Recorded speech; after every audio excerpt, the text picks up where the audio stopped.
Hello dear viewers, support me by subscribing to my channel and share my video if you like it, and also make sure you comment your thought. Now let's start the video. The night air hung thick with the promise of rain, as Jon Snow crouched in the tall grass, overlooking the Golden Company's sprawling encampment. 3 miles of canvas and steel stretched across the Kilhoric Plains, a temporary city housing nearly 20,000 of the finest sellswords in Essos. Cook fires dotted the darkness like fallen stars, their smoke rising in lazy columns toward the clouded sky. The sight should have been daunting, an army twice the size of his own, disciplined and well-equipped, led by veterans who had never known defeat. Instead, Jon felt only the cold certainty of purpose that had carried him through a dozen battles. Tonight, the Golden Company would learn why dragons had once ruled the world. "They're confident," Daario Naharis whispered from beside him, his gold tooth gleaming in the starlight. "Look how spread out they are. No proper defensive positions. Sentries spaced too far apart. They think yesterday's victory over the elephants has broken us." Jon nodded silently, his gray eyes cataloging every detail of the enemy camp. The Golden Company had made the classic mistake of victorious armies. They had grown complacent. Their commander, Sir Harry Strickland, had inherited leadership after Miles Toyn's death beneath the war elephants, and the man lacked his predecessor's tactical brilliance. Where Toyn would have fortified his position and prepared for counterattack, Strickland had allowed his men to celebrate their perceived victory with wine and whores. It would be their undoing. "Signal positions," Jon commanded softly, his voice carrying no further than necessary. Around him in the darkness, his hand-picked raiders acknowledged the order with subtle movements. 200 of his best men lay hidden in the grass, each one chosen for their skill at moving unseen and striking without warning. Dothraki horse archers, wilding berserkers, Second Son's veterans, the cream of his forces, united in their loyalty to the young man they called the Wolf Dragon. The plan was audacious in its simplicity. While Jon led the main assault against the Golden Company's command pavilion, Tormund Giantsbane would strike at their supply trains with 500 wildlings. The Dothraki, under Drogo's command, would circle wide and attack from the east, their fire arrows turning the enemy's provisions into an inferno. And high above, hidden in the clouds, Balerion and Ygritte waited for the signal to rain death from the sky. "Remember," Jon said quietly, his words meant for all his raiders, "we're not here to fight a pitched battle. Strike hard, strike fast, and withdraw before they can organize a proper response. Our goal is to break their morale and scatter their forces, not to hold ground." The men around him nodded their understanding. They had fought alongside Jon Snow long enough to trust his judgment, even when his plans seemed to border on madness. The bastard of Winterfell had never led them astray, and his dragons had made the impossible seem routine. A distant horn sounded from the enemy camp, the changing of the watch. Jon smiled grimly as he recognized the opportunity. For the next few minutes, the Golden Company's sentries would be distracted by the handover of duties, their attention focused inward rather than on the darkness beyond their perimeter. "Now," Jon whispered, and 200 shadows rose from the grass. The first indication the Golden Company had of their peril came when their supply wagons began exploding in balls of flame. Tormund's wildlings had crept through the camp's outer defenses like ghosts, their crude weapons replaced by pots of wildfire smuggled from King's Landing. The alchemical substance turned ordinary supply carts into infernos that lit up the night sky, casting dancing shadows across the suddenly chaotic camp. Shouts of alarm rang out as Golden Company soldiers stumbled from their tents, many still half drunk from their victory celebrations. Officers tried to restore order, but their commands were lost in the confusion as more explosions rocked the camp. The carefully maintained discipline that was the Golden Company's trademark began to fray as men ran in all directions, some toward the fires to help fight them, others away from the spreading chaos. Into this confusion, Jon Snow led his raiders like a spear thrust into the enemy's heart. The Golden Company's command pavilion stood at the center of their camp, a massive tent of cloth of gold that proclaimed Sir Harry Strickland's authority to all who saw it. It was here that the company's officers would gather to coordinate their response to the attack, and it was here that Jon intended to strike his decisive blow. Longclaw sang as it cleared its sheath, the Valyrian steel blade seeming to glow with its own inner light in the darkness. Around Jon, his raiders spread out in a practiced formation, each man knowing his role in the deadly dance that was about to unfold. They moved through the panicking camp like wolves among sheep, cutting down any who tried to bar their path. The first real resistance came from a group of Golden Company sergeants who had managed to rally a dozen men near the horse lines.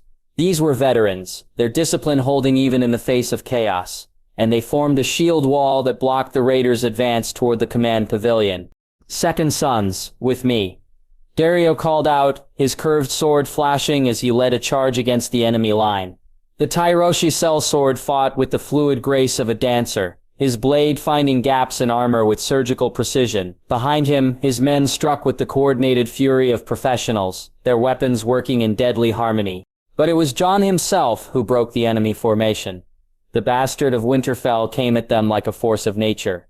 Longclaw carving through shields and mail as if they were made of parchment. The ancient blade of House Mormont had tasted the blood of kings and dragons, and tonight it fed on the finest soldiers gold could buy. The shield wall shattered under the assault, its survivors scattering into the night, as Jon's raiders pressed forward. But the delay had cost them precious time, and already the Golden Company was beginning to respond to the attack with something approaching their legendary efficiency. "The pavilion," Jon shouted, pointing toward their objective with his bloodied sword. "Before they can rally." They reached the command tent just as Ser Harry Strickland emerged, the Golden Company's new leader already armored and ready for battle, despite the chaos around him. He was a man in his middle years, his brown hair streaked with gray and his face bearing the scars of a dozen campaigns. Unlike his predecessor, Strickland was no tactical genius, but he possessed the kind of steady courage that made him dangerous in close combat. "Jon Snow," Strickland called out, his voice carrying clearly despite the din of battle. "The bastard who thinks himself a king, I should thank you for making this so easy."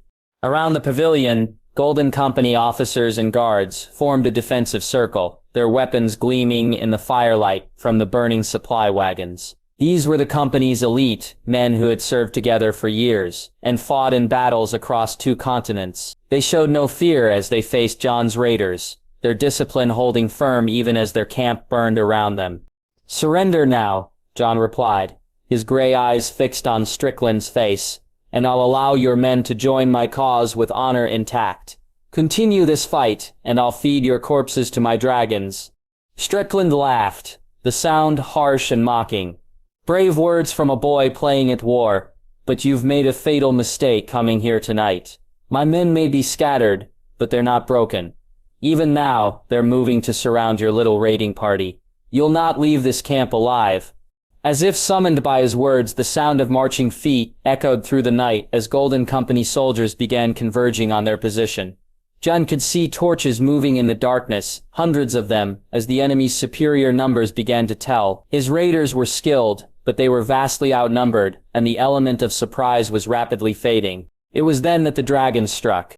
Beirunen descended from the clouds like a black thunderbolt, his massive form blotting out the stars, as he dove toward the Golden Company's reserves. The great dragon had grown enormous during his years in Essos, his wingspan now exceeding 100 feet and his body the size of a great hall. His roar shook the earth as he announced his presence, a sound that struck primal terror into the hearts of all who heard it. Dragon fire erupted across the camp like liquid sunlight, turning men and horses into ash in the span of a heartbeat. The carefully organized response to Jon's raid dissolved into screaming chaos as soldiers fled in all directions, their discipline finally breaking in the face of draconic fury. Tents burst into flame, weapons melted in their wielders' hands, and the night air filled with the acrid smell of burning flesh.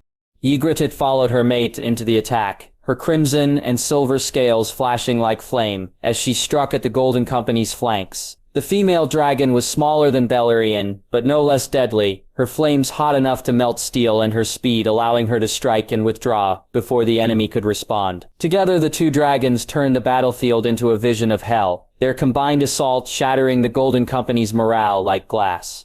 But Ser Harry Strickland held his ground, his sword steady in his hand, despite the terror raining from above. The man might lack tactical brilliance, but he possessed the kind of personal courage that had made the Golden Company legendary. His eyes never left Jon's face as he spoke, his voice calm despite the chaos around them. "So, the rumors are true. The bastard of Winterfell commands dragons." Strickland's blade came up in a formal salute, the jester somehow maintaining dignity even as his army burned around him. "Very well then, let us settle this as warriors should, steel against steel, honor against honor." Jon nodded, understanding passing between them. Whatever else Strickland might be, he was no coward, and he deserved to die with his sword in his hand. The other combatants seemed to sense the moment's significance, pulling back to form a rough circle around the two commanders. Even the dragon's assault paused, as if Illyrio and Ygritte recognized that this was a matter for mortals to decide.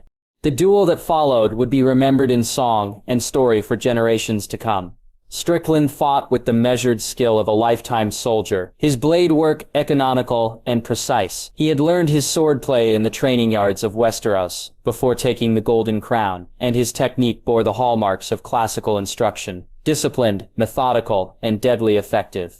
But Jon Snow had learned to fight in a harder school. His style was a fusion of northern pragmatism and eastern innovation, tempered by years of desperate battles against impossible odds. Longclaw moved in his hands like a living thing, the Valyrian steel blade singing as it carved through the night air. Their first exchange was cautious, each man testing the other's defenses with careful probes. Strickland's sword rang against Longclaw's edge, the sound of steel on steel echoing across the burning camp. The Golden Company commander was skilled, his footwork sure and his blade work precise, but Jon could see the doubt beginning to creep into his eyes as he realized the quality of his opponent. "You fight well for a bastard," Strickland said, as they circled each other, his breathing slightly labored, "but skill alone won't save you. My men will rally, and when they do—" His words were cut off as Jon pressed the attack, Longclaw moving in a series of lightning-fast strikes that forced the older man back. The Valyrian steel blade seemed to glow with its own inner fire, its edge finding gaps in Strickland's defense with supernatural precision. The Golden Company commander gave ground reluctantly, his own sword work becoming more desperate as he struggled to match Jon's pace.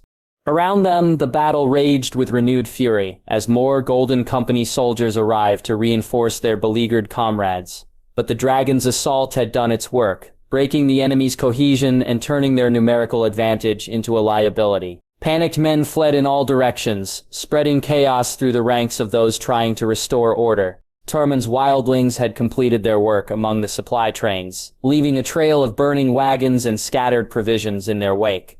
The Golden Company would find their stores of food and weapons reduced to ash, their ability to maintain a prolonged campaign severely compromised. Meanwhile, Jogos Dothraki struck at the horse lines, their arrows finding their marks among the valuable destriers that were the company's pride. But it was the duel between commanders that held the camp's attention, friend and foe alike, drawn to witness the contest that would decide their fates. Jon and Strickland moved in a deadly dance, their blades catching the firelight as they sought each other's destruction. The older man's experience showed in his defensive work, his sword turning aside strikes that would have killed a lesser warrior. Yet experience could not overcome the fundamental disparity in their weapons. Longclaw was Valyrian steel, forged in dragonfire and tempered with ancient magic. Against such a blade, even the finest castle-forged steel was little better than iron. Strickland's sword began to show chips and notches where it had met Longclaw's edge, each impact weakening the metal further. The end came suddenly. Strickland attempted a complex riposte, his blade seeking Jon's heart in a move that had served him well in a dozen duels. But Longclaw was there to meet it, the Valyrian steel shearing through the Golden Company commander's sword like it was made of wood.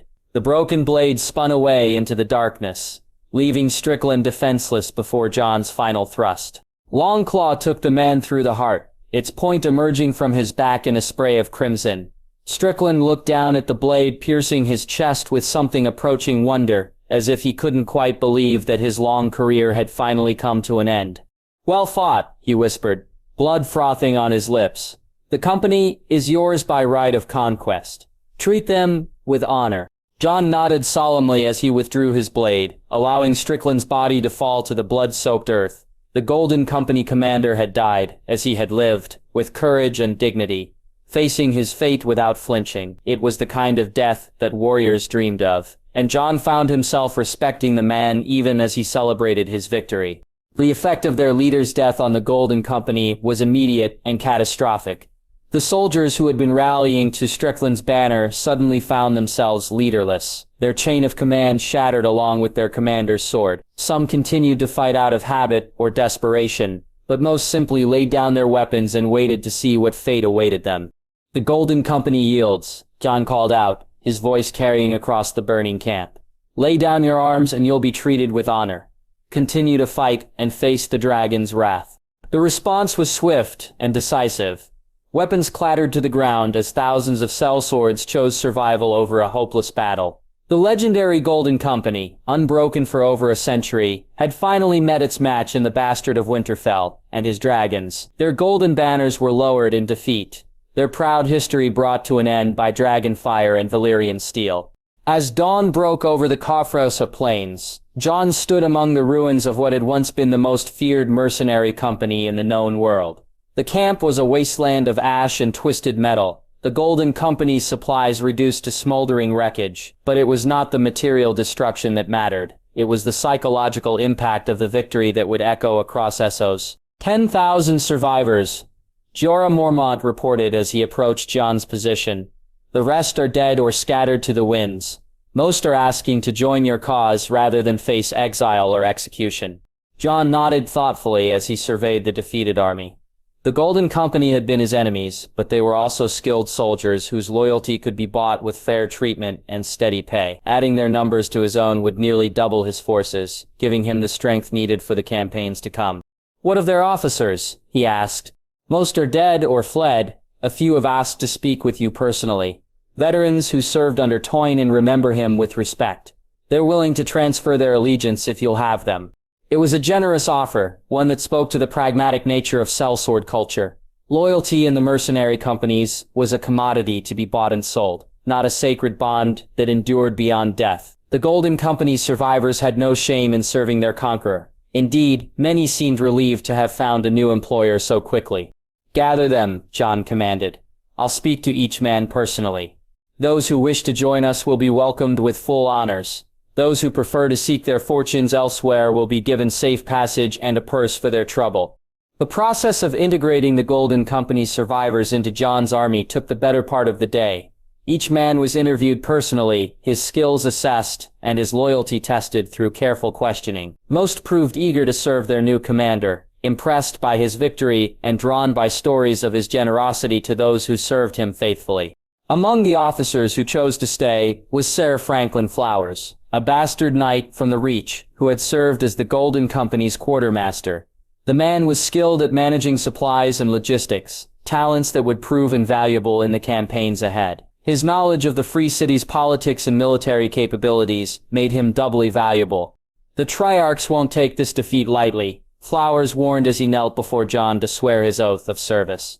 "The Golden Company was their strongest piece on the board, and you've swept it away in a single night. They'll be desperate now, willing to try anything to stop your advance." "Let them come," Jon replied, his gray eyes hard as winter steel.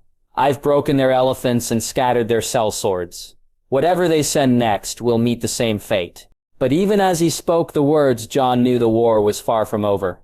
The Free Cities had deep pockets and deeper reserves of cunning, and they would not accept defeat gracefully. Already ravens were flying across Essos carrying news of the Golden Company's destruction, and the response would be swift and merciless. As the sun set on another day of victory, Dawn's army had swollen to nearly 30,000 men, soldiers and healers alike. Dothraki horsemen rode alongside Westerosi knights, while wilding berserkers shared campfires with former Golden Company professionals. It was an unlikely alliance, held together by loyalty to a bastard boy who commanded dragons and won battles that should have been impossible. The reputation that would follow Jon Snow across 2 continents was born that night among the ashes of the Golden Company's camp. Bards would sing of the wolf dragon who broke the unbreakable, the bastard king who turned sellswords into loyal followers with a combination of fire and steel. The Free Cities had learned to fear his name, and that fear would spread like wildfire across the known world. But with victory came responsibility, and Jon felt the weight of 30,000 lives pressing down on his shoulders. Each man in his army had chosen to follow him into an uncertain future, trusting in his ability to lead them to glory and gold. The burden was immense, but it was one he accepted willingly. Standing among the ruins of his enemies, Jon Snow looked toward the eastern horizon where new challenges awaited. The Golden Company was broken, but the war continued, and somewhere across the Dothraki Sea, other powers were stirring. The Game of Thrones had expanded beyond Westeros, and he was now a player whose moves would shape the fate of 2 continents. The dragons circled overhead, their shadows falling across the battlefield like harbingers of the storm to come. Barion's roar echoed across the plains, a sound that would haunt the dreams of his enemies and inspire the hearts of his followers. The Age of Dragons had returned, and Jon Snow stood at its center, the bastard who had become a king through fire and blood. Tomorrow would bring new battles, new challenges, and new prices to be paid. But tonight, the Golden Company lay broken at his feet, and 30,000 swords were sworn to his service. It was victory enough for any man, and the foundation upon which an empire might be built. The wolf dragon had found his pack, and together they would shake the pillars of the world.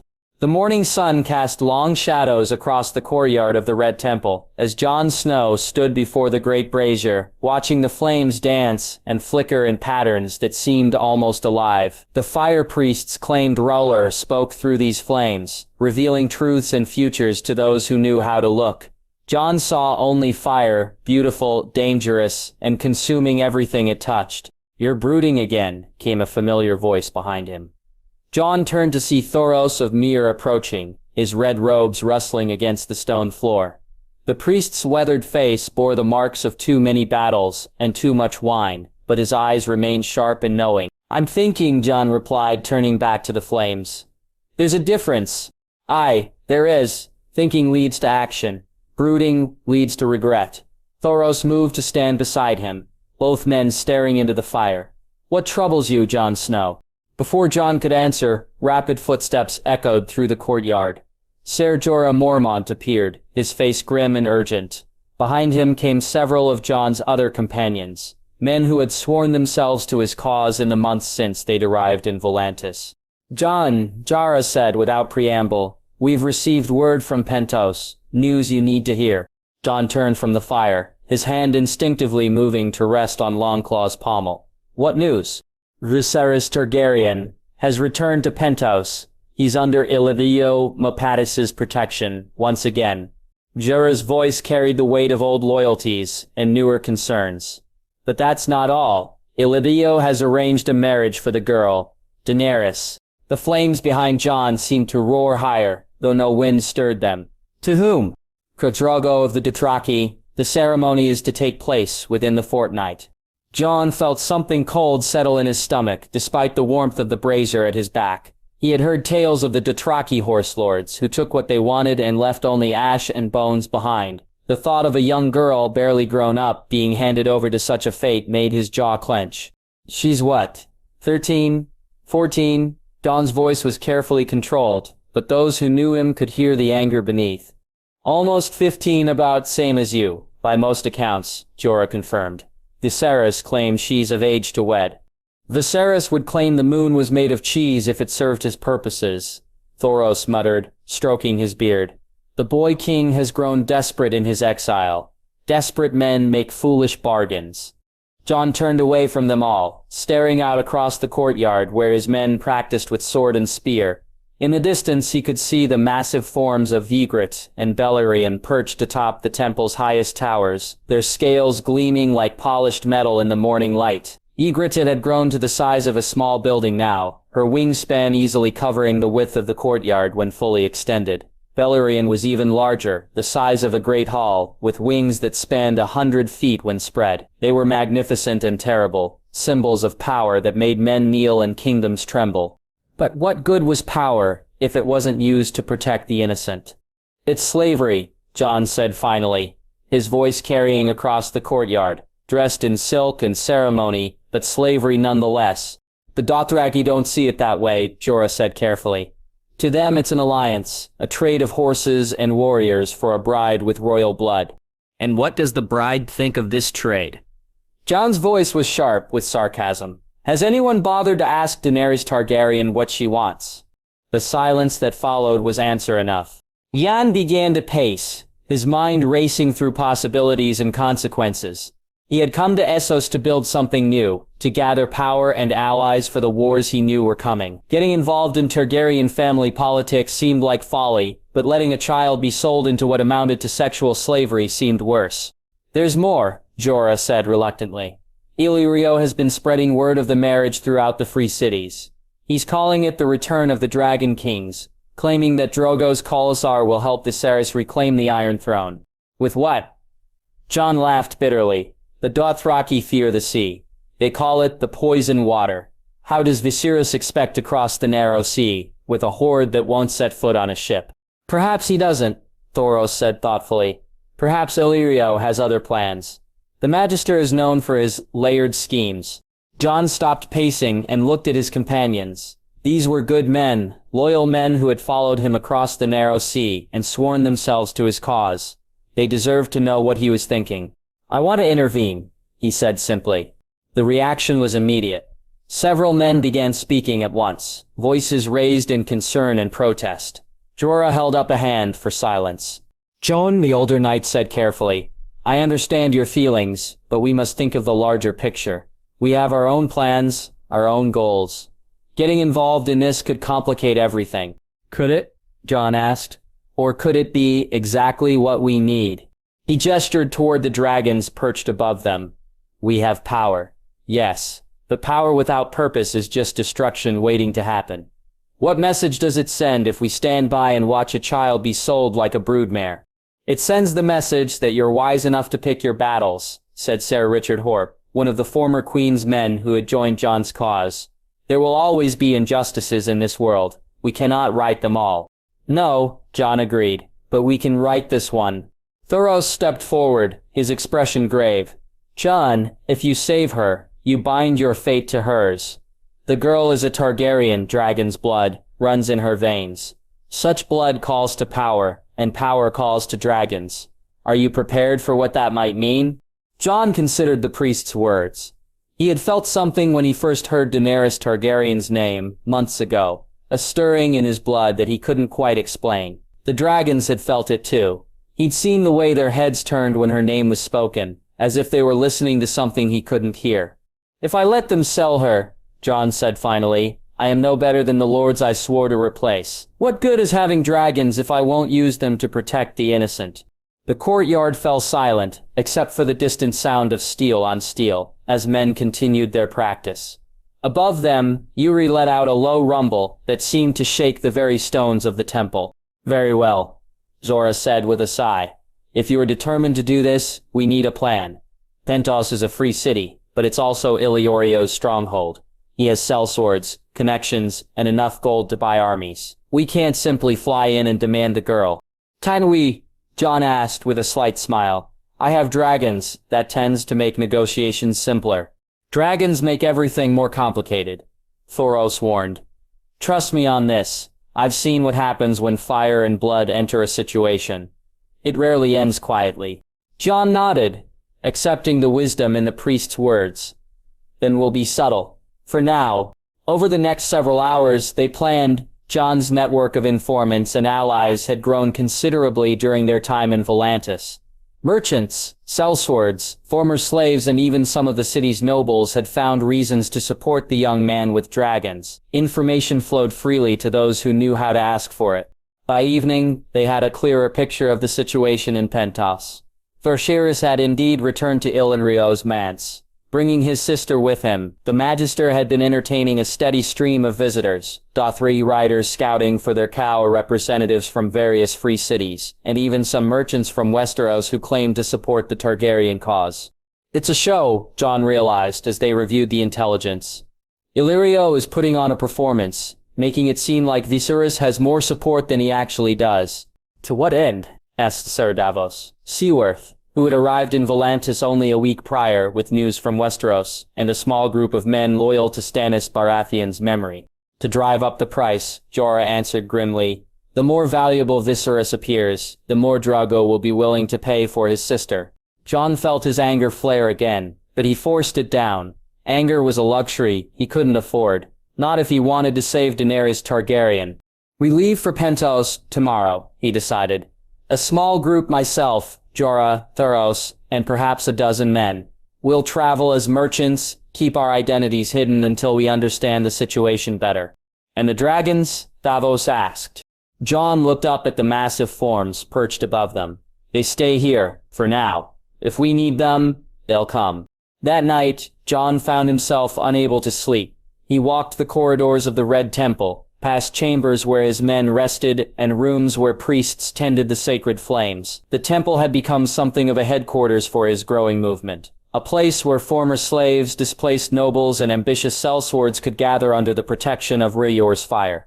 He eventually found himself in the Dragon Chamber, a vast space at the heart of the temple where Ygritte and Balerion could shelter when the weather turned foul. The dragons were there now, their massive forms coiled together like sleeping cats. Even in rest, they radiated power and danger. Ygritte's great head lifted as Jon approached, her golden eyes reflecting the torchlight. She had grown so much since their first meeting in the crypts of Winterfell, from a creature small enough to perch on his shoulder to something that could level buildings with her fire. Yet when she looked at him, he still saw traces of the playful dragonette she had once been. "What do you think, girl?" he asked softly, reaching out to touch her snout. Her scales were warm beneath his palm, like touching heated metal. "Am I making the right choice?" Ygritte rumbled deep in her throat, a sound that Jon had learned to interpret as contentment or agreement. Beside her, Balerion stirred, one massive eye opening to regard Jon with ancient intelligence. "I know it's dangerous," Jon continued, speaking to both dragons as if they were old friends sharing counsel. "But I can't stand by and watch them sell her like livestock. She's just a child." The dragons said nothing, of course, but Jon felt their understanding. They had been with him through battles and betrayals, through moments of triumph and despair. They knew his heart, perhaps better than he knew it himself. A soft footstep behind him announced another presence. Jon turned to see Melisandre approaching, her red robes seeming to glow in the firelight. The Red Woman had arrived in Volantis several weeks ago, claiming that R'hllor had shown her visions of Jon's destiny. "You cannot sleep," she observed, her voice carrying the slight accent of Ashai. "Too much to think about," Jon replied, turning back to the dragons. "The flames have shown me glimpses of what is to come," Melisandre said, moving to stand beside him. "Fire and blood, ice and shadow. The girl you seek to save, she is important to the great war ahead." "What have you seen?" "Dragons dancing in the sky above King's Landing. A queen of fire and a king of ice, standing together against the darkness." Her red eyes seemed to glow in the dim light. "But visions are tricky things, Jon Snow. They show what might be, not what will be." Jon considered her words. He had learned to be wary of prophecies and visions.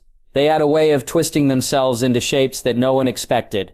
"Will you come with us to Pentos?" he asked. "If R'hllor wills it," she replied. "But I sense that this journey is yours to make. The choices you face must be yours alone." The next morning dawned clear and bright. Jon's small party prepared to depart, disguised as merchants traveling the trade routes between the free cities. They would take ship to Pentos, posing as dealers in exotic goods from the Far East. As they prepared to leave the Red Temple, Jon took one last look at his dragons. Ygritte and Balerion watched from their perch, their great heads tracking his movement. He felt the bond between them like a physical thing, a connection that distance could not break. "Stay safe," he murmured, knowing they would hear him even from this distance. "I'll call if I need you." The journey to Pentos took 3 days by ship, sailing across the waters of the Rhun Delta and along the coast of the disputed lands. Jon spent much of the voyage in thought, planning and replanning their approach. They couldn't simply storm Illyrio's manse. The Magister was too well connected, too powerful in his own city. They would need to be clever. Pentos itself was a city of contrasts. Great wealth displayed alongside grinding poverty, magnificent palaces rising above squalid slums. The smell of spices and incense mixed with less pleasant odors as their ship docked in the harbor. They found lodging at a respectable inn near the merchant quarter, establishing their cover as traders from Volantis. Jon had darkened his hair and beard, while Jorah had shaved his own beard entirely. They looked like successful merchants, well-dressed, but not ostentatious. Their first priority was gathering information. Jon's men spread throughout the city, visiting taverns and markets, listening for gossip about the Targaryens and the upcoming wedding. What they learned was troubling. The ceremony is set for tomorrow evening, Jorah reported when they reconvened that night. A great feast at Illyrio's manse, with the wedding to follow at dawn. Security? Jon asked. Heavy. Illyrio has hired additional sellswords, and there are Dothraki riders throughout the city. Khal Drogo arrived this morning with a small group of his blood riders. Jon absorbed this information, his mind working through possibilities. What about the girl? Has anyone seen her? Briefly, said one of his men, a former smuggler named Caro. She was in the market yesterday, with her brother and some of Illyrio's servants. Looked frightened, kept her head down. The brother was doing all the talking. Perceptus, Jon said with distaste. From everything he'd heard, the would-be king was a cruel, unstable man, who saw his sister as nothing more than a tool to reclaim his throne. There's something else, Thoros said quietly. I spoke with some of the local priests today. They say strange things have been happening. Fires burning hotter than they should. Shadows moving without light to cast them. The dragons are far away, but their presence is still felt. Jon nodded. He had noticed it too, a restlessness in the air, as if the very elements were responding to his emotions. The bond with his dragons was stronger than ever, despite the distance. We need to see the manse, Jon decided. Get a sense of the layout, the guards' possible escape routes. They spent the next day conducting reconnaissance, posing as merchants interested in doing business with Illyrio. The Magister's manse was indeed impressive, a sprawling complex of buildings and gardens surrounded by high walls. Guards were posted at every entrance, and Jon counted at least 30 sellswords patrolling the grounds. But it was what he saw in the garden that made his blood run cold. Through a gap in the hedge he caught sight of a young girl walking alone along a path lined with flowering trees. She was small and slight, with silver gold hair that caught the sunlight like spun silk. Even from a distance, Jon could see the sadness in her posture, the way she held herself as if expecting a blow. Daenerys Targaryen, the girl they planned to sell to a barbarian warlord. Jon, Jorah whispered urgently. We need to go, the guards are starting to notice us. Jon reluctantly allowed himself to be led away, but the image of the girl stayed with him. She looked so young, so vulnerable. The thought of her being handed over to Khal Drogo made his stomach turn. That evening, as the sun set over Pentos, Jon made his decision. We're going to the feast, he announced to his companions. What? Jorah looked at him as if he'd lost his mind. Jon, that's madness. We'll be recognized, captured, probably killed. Not if we're careful, Jon replied. Think about it. A feast that size will have dozens of servants, entertainers, merchants hoping to curry favor with Illyrio. We can blend in. And then what? Thoros asked. Even if we get inside, how do we get the girl out without starting a war? Jon smiled grimly. Leave that to me. The next few hours were spent in frantic preparation. They acquired servants' clothing, studied the layout of the manse, and made contact with some of Illyrio's staff who could be bribed to look the other way. Jon's network of allies proved invaluable. Gold and promises opened doors that force could not. As night fell over Pentos, Jon found himself standing outside Illyrio's manse once again. This time, however, he wore the simple robes of a servant, his face partially hidden by a hood. Around him, his companions were similarly disguised. Remember, he said quietly, we're here to observe and if possible to act, but no unnecessary risks. If this goes wrong, I want you all to get out. That's an order.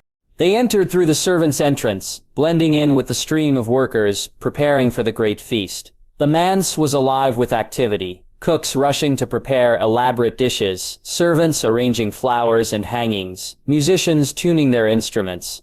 Jon made his way through the corridors, following the sound of voices and laughter toward the main hall. What he saw there made his jaw clench with anger. The hall was magnificent, decorated with silk hangings and golden ornaments. Long tables groaned under the weight of exotic foods and fine wines. At the high table sat the evening's honored guests. Illyrio Mopatis, in his cloth of gold robes, Khal Drogo in leather and bronze, and between them, Viserys Targaryen looked every inch the exiled prince, dressed in fine silks with his silver gold hair gleaming in the candlelight. But his eyes held a cruel gleam that Jon recognized from other men who enjoyed their power over the helpless. And beside him, looking like a frightened child in an elaborate gown, sat Daenerys Targaryen. Jon studied her face as he moved through the hall, pretending to serve wine to the lesser guests. She was beautiful, there was no denying that, with the ethereal loveliness that seemed to run in Targaryen blood, but it was her eyes that caught his attention. Violet like her brother's, but where his held cruelty, hers held a quiet strength that surprised him. She was afraid. Yes, but she was not broken. Not yet. As the evening progressed, Jon watched and listened. He heard Viserys boasting about his future conquest of Westeros, promising Drogo cities to sack and enemies to kill. He saw the way the Disraelian soul looked at Daenerys, not with love or even lust, but with the calculating gaze of a man evaluating livestock. And he saw the moment when Daenerys' composure finally cracked. It happened when Viserys, deep in his cups, began describing in graphic detail what Drogo would do to her on their wedding night. The girl's face went pale, her hands trembling as she reached for her wine cup. That was when Jon made his move. He approached the high table under the pretense of refilling wine cups, moving with the practiced invisibility of a good servant. As he reached Daenerys, he leaned close and whispered in her ear. "Princess," he said in the common tongue, his voice barely audible above the noise of the feast. "If you wish to leave this place, nod once." Daenerys started, her violet eyes meeting his for the first time. Jon saw surprise there, and hope, and a desperate kind of courage. She nodded. "When the entertainment begins," Jon continued, still pretending to pour wine, "excuse yourself to the gardens. Follow the path to the eastern wall. Can you do that?" Another nod, almost imperceptible. Jon moved away, his heart pounding. The first part was done. Now came the difficult bit. He made his way back through the hall, signaling to his companions. They had discussed this possibility, planned for it even, but executing the plan would require perfect timing and no small amount of luck. The entertainment began shortly after. Fire dancers from Lyce, their bodies writhing as they spun flames through the air. The crowd was mesmerized, all attention focused on the performance. Jon watched as Daenerys whispered something to her brother, then rose from her seat. Viserys waved her away dismissively, too drunk and too focused on the dancers to pay her much attention. She slipped from the hall, like a ghost, and Jon followed at a discreet distance. The gardens were dark and quiet, a stark contrast to the noise and light of the feast. Jon found Daenerys waiting by the eastern wall, her elaborate gown making her look like a lost princess from a fairy tale. "Who are you?" she asked, as he approached, her voice steady despite her obvious fear. "A friend," Jon replied, pushing back his hood. "My name is Jon Snow." Her eyes widened. "Snow, that bastard of Winterfell." Jon said, "Now I'm something else entirely. But that's not important. What matters is getting you away from here." "Away?" Daenerys looked confused. "But where would I go? I have no money, no allies, no—" "You have me," Jon interrupted, "and I have dragons." The words seemed to hang in the air between them. Daenerys stared at him as if he'd claimed to have captured the moon. At that moment, Daenerys! The bellow came from the direction of the manse, filled with rage and wine-fueled fury. Viserys had discovered his sister's absence, and there were around 30 guards following him. Jon did not want it to create a war. Now, just as he has finished one with Golden Company, as his men needs, this rest before the bigger battles. So he says to Daenerys, "I will come tomorrow, as I don't want to create unnecessary trope. It's just that tomorrow, I will come prepared. Don't mention my arrival to anyone." As they left the manse and returned to their place of residence, his men told him that the words of Daenerys tried to flee had spread among important people, and that she was forced to marry. Drogo considered it his insult, and left with his men. If it were not that Illyrio has power beyond him, at this place he would have started a war. Jon smiled as he heard it, and replied, "We have accomplished what we came for. At least the marriage has broken now. Tell me about Illyrio's reaction on all this." "My lord." "He on the surface says that if Princess does not want this marriage, he will not let it happen. And this was one of reasons Drogo was so angry, for he would have forcibly taken Princess to his lands. And Illyrio is holding a feast in few days, in which he will try to make important connections, and his next plans will spread that we don't know yet." After thinking about some moments, Jon told his men to arrange him a fake persona of a wealthy trader from Volantis, and he will attend this feast in disguise.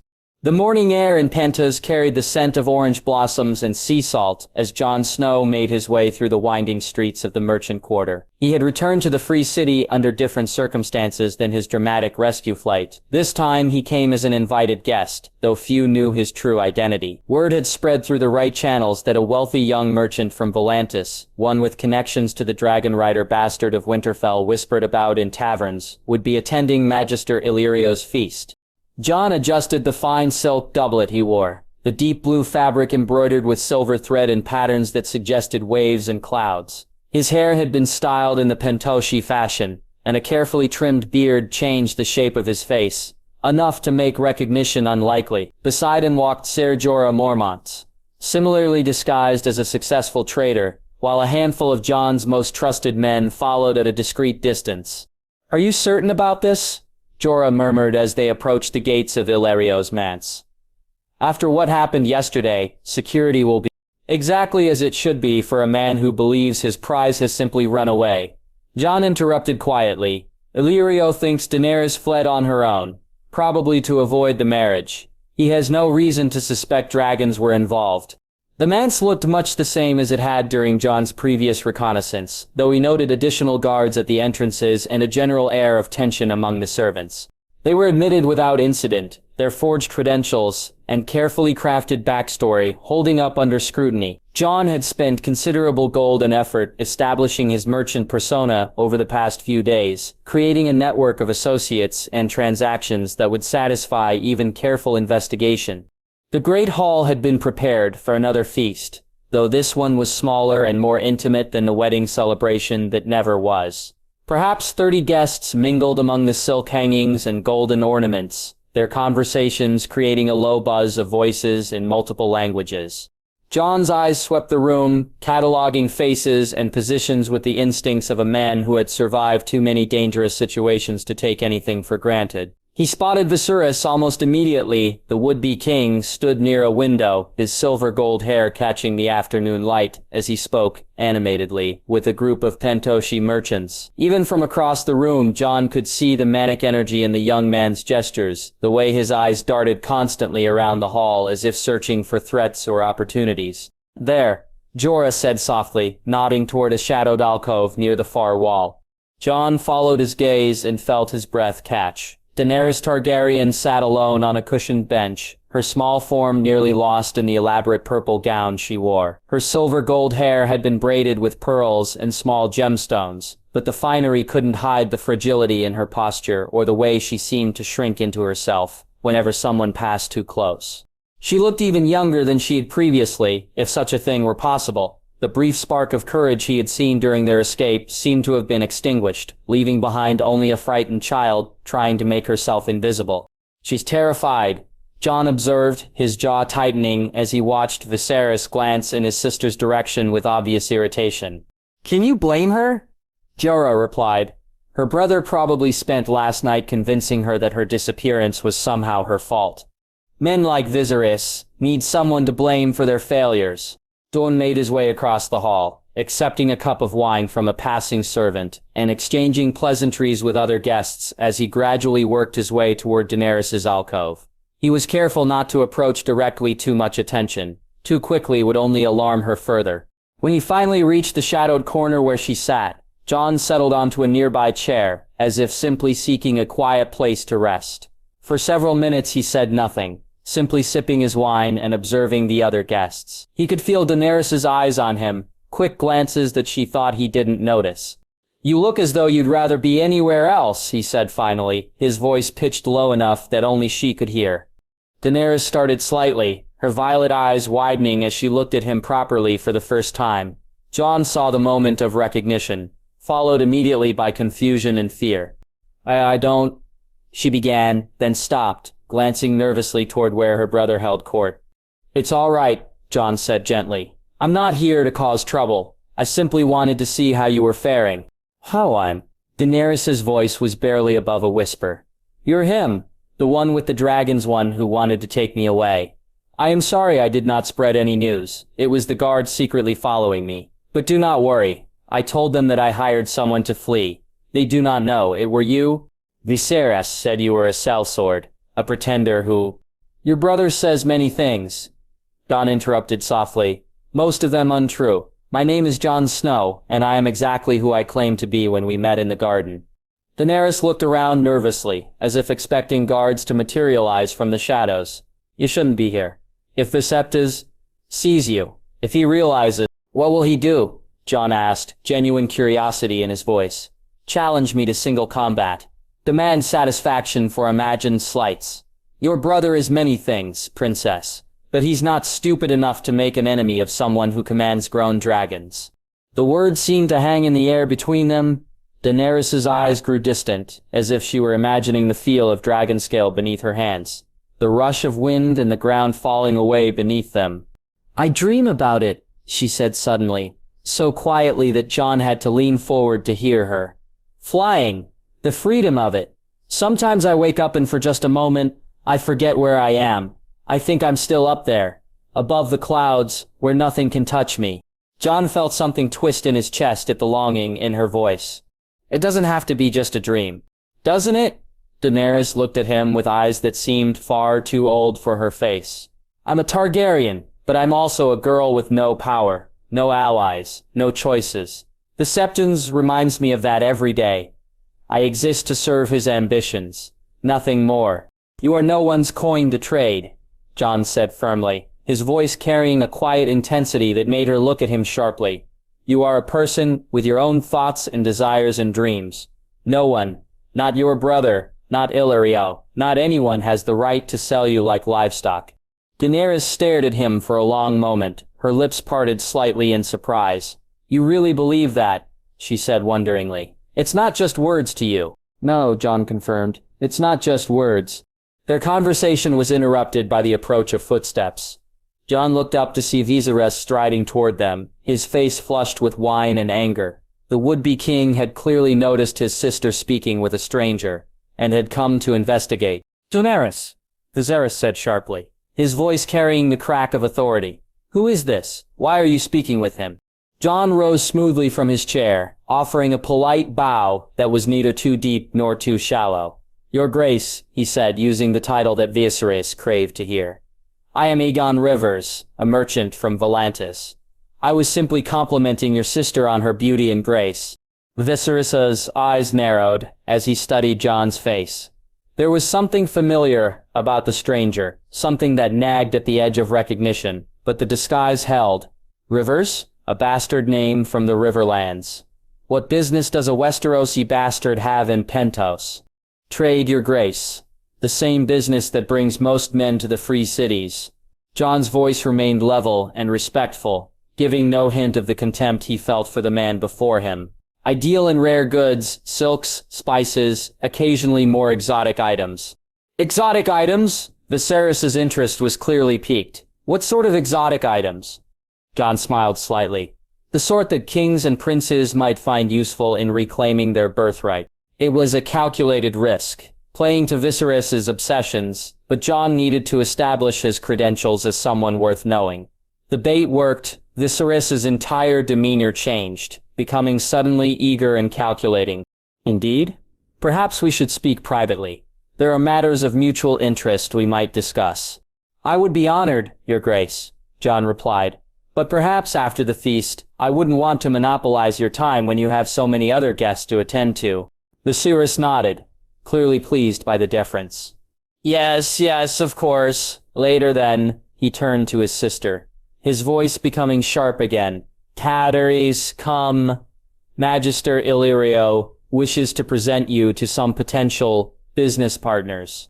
Jon saw the way Daenerys' face went pale at her brother's words, the way her hands trembled slightly as she rose from her seat. He also saw the quick, desperate glance she sent in his direction, a silent plea for help that cut through him like a blade. Actually, your grace, Jon said smoothly. I was hoping to continue my conversation with the princess. She was telling me about the customs of old Valyria, and I find the subject fascinating. Perhaps she could remain here while you attend to your business. Viserys' eyes flashed with anger. My sister goes where I tell her to go. She is not here for your entertainment, bastard. The insult hung in the air, like a challenge. Jon felt the familiar cold anger rising in his chest. the same fury that had driven him to rescue Daenerys in the first place. But he forced himself to remain calm, to think rather than react. "Of course, Your Grace," he said mildly.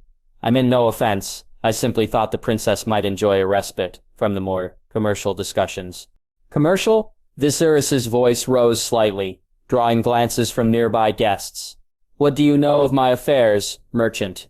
Jon shrugged. "Only what any man with eyes and ears might observe. A beautiful young woman of royal blood, a brother seeking to reclaim his throne, wealthy magisters with their own ambitions. The patterns are not difficult to discern." Viserys stepped closer, his hand moving instinctively toward where a sword would hang if he were armed. "You presume too much, Rivers. My sister is not for sale." "Isn't she?" Jon asked quietly, his voice carrying just enough edge to make Viserys pause. "Then why was she to marry Khal Drogo? Why is Magister Illyrio so eager to introduce her to business partners? What exactly do you think these men want from a 13-year-old girl?" The questions hit their mark. Viserys' face went white, then red, as the implications sank in. Around them, other guests had begun to notice the tension. Conversations dying as attention focused on the confrontation.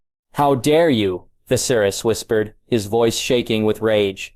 "How dare you speak to me this way? Do you know who I am?" "Yes," Jon replied, his own voice dropping to a dangerous whisper. "You're a man who would sell his own sister to barbarians for the promise of an army. You're a coward who hides behind her skirts while calling yourself a king. You're exactly the sort of man who gives bastards a bad name." The silence that followed was deafening. Every eye in the hall was now focused on them, waiting to see what would happen next. Viserys' hand was shaking as he pointed at Jon, his face twisted with fury and humiliation. "Guards!" he called out, his voice cracking. "Seize this man! He threatens the blood of the dragon."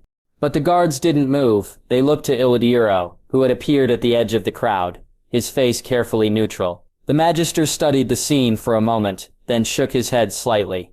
"I think there has been a misunderstanding," Illyrio said smoothly, his voice carrying easily across the silent hall. "Surely two civilized men can resolve their differences without violence." Jon turned to face the Magister, offering another polite bow.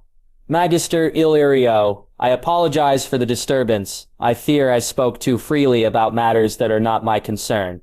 "Indeed," Illyrio replied, his small eyes glittering with calculation. "Though I confess, I am curious about your perspective on these matters. Aegon Rivers, perhaps we might speak privately later." "I would be honored," Jon said, then turned back to Viserys. "Your Grace, I offer my sincere apologies for any offense given. It was not my intention to question your decisions regarding your sister's future." Viserys looked as though he wanted to continue the confrontation, but the presence of so many witnesses and Illyrio's obvious desire to avoid violence stayed his hand. "You will stay away from my sister," he said through gritted teeth. "If I see you near her again, there will be consequences." "Of course, Your Grace," Jon replied with another bow. "I understand completely." But as Viserys turned to stalk away, dragging Daenerys with him, Jon caught the young woman's eye one more time. What he saw there made his heart race, not fear or despair, but something that might have been hope. She had seen him stand up to her brother, had watched him speak truths that no one else dared voice. For the first time in her life, someone had defended her without expecting anything in return. The feast continued, but the atmosphere remained tense. Jon mingled with other guests, playing his role as a merchant while keeping one eye on Daenerys. She had been seated at the high table beside her brother, but Jon could see the way she kept glancing in his direction when she thought no one was looking.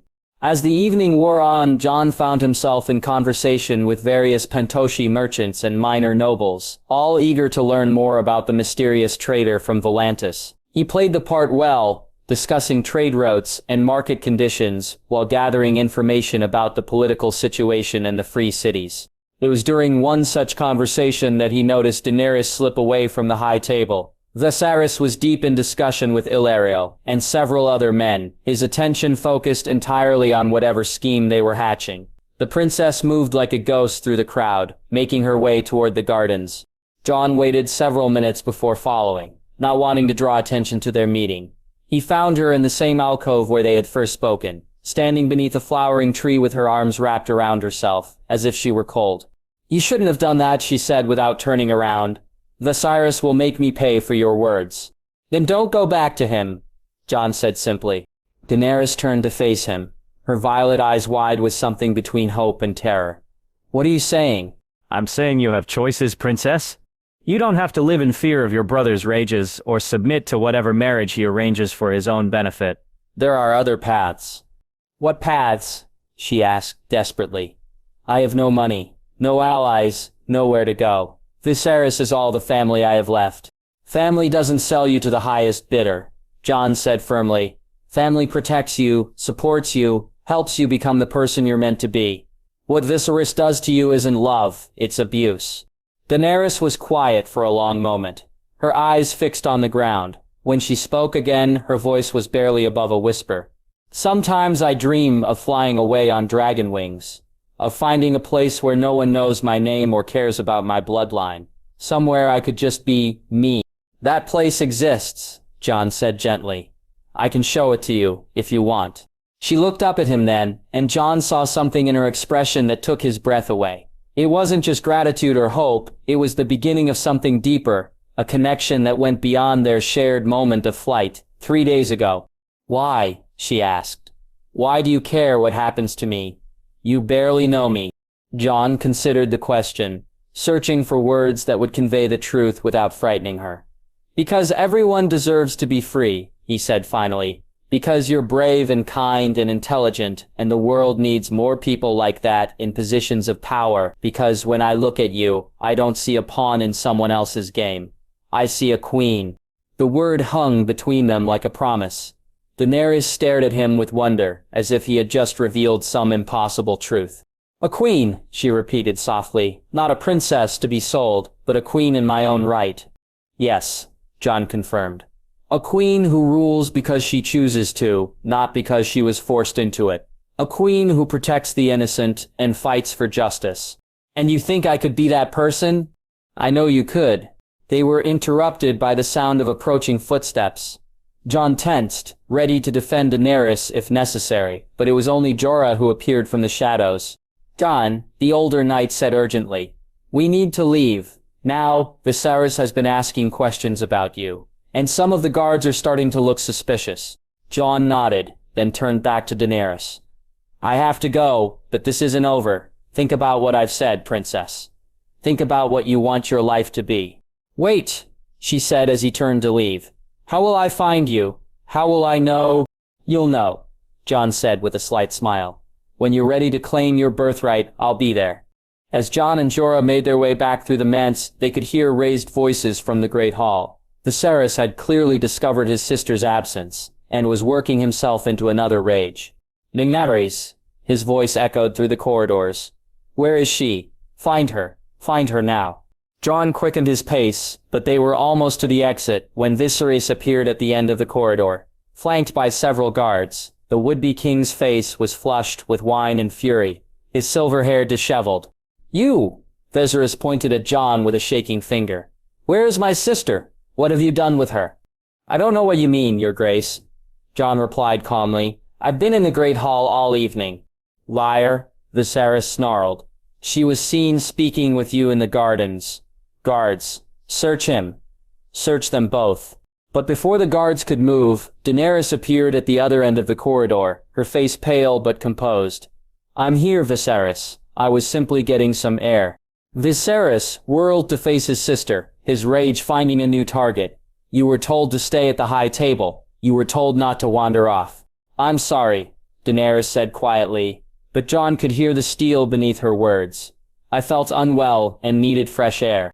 Unwell? Viserys stepped closer to his sister, his voice dropping to a dangerous whisper. Were you meeting with this bastard merchant? Planning some foolish escape? I don't know what you mean, Daenerys replied, but her eyes flicked briefly to Jon. Viserys saw the glance and his face twisted with fury. You dare lie to me. You dare conspire against your own blood. He raised his hand to strike her, but Jon moved faster than thought. One moment he was standing by the wall. The next he had Viserys' wrist in an iron grip, preventing the blow from falling. I wouldn't, Jon said quietly, his voice carrying a deadly calm that made the guards reach for their weapons. Release me. Viserys struggled against Jon's grip, but might as well have been trying to break free from a steel manacle. How dare you lay hands on the blood of the dragon? The blood of the dragon, Jon repeated thoughtfully, his grip tightening slightly. Tell me, Your Grace, what do you know about dragons? Have you ever seen one? Ever felt their fire? Viserys went very still, something in Jon's tone, penetrating through his wine-fueled rage. What? What are you talking about? Jon leaned closer, his voice dropping to a whisper that only Viserys could hear. I'm talking about real dragons. Your Grace, not the ones in songs and stories, but living, breathing creatures with claws like swords and fire hot enough to melt stone. I'm talking about the kind of power that makes kings kneel and cities burn. He released Viserys' wrist and stepped back, his expression returning to that of a polite merchant. I'm talking about the future, Your Grace. And in that future, if you ever raise your hand to your sister again, you'll discover just how hot dragon fire can burn. The threat was delivered so calmly, so matter-of-factly, that it took a moment for its meaning to sink in. When it did, Viserys went white as snow. You're him, he whispered. Jon Snow, the dragon rider. But that's impossible. You're just a bastard, a sellsword. I'm many things, Jon replied. But above all, I'm someone who protects the innocent. Remember that, Viserys Targaryen. Remember it well. He turned to Daenerys, offering her a formal bow. Princess, it has been an honor to meet you. I hope we will have occasion to speak again soon. Daenerys looked at him with eyes that held a mixture of awe, gratitude, and something that might have been the beginning of love. As do I, she said softly. Jon nodded to Jorah, and together they walked past the stunned guards, and out into the night. Behind them, they could hear Viserys beginning to rant and rave, but his words had lost their power. Everyone present had seen him cower before a bastard merchant, had watched him back down from a threat. As they made their way through the darkened streets of Pentos, Jorah shook his head in amazement. That was either very brave or very stupid, he said. Probably both, Jon admitted, but it needed to be done. She needed to see that her brother isn't as powerful as he pretends to be. And what happens now? Viserys knows who you are, or at least suspects. He'll be looking for revenge. Jon smiled grimly. Let him look. If he's foolish enough to move against me, he'll learn exactly why dragons are feared.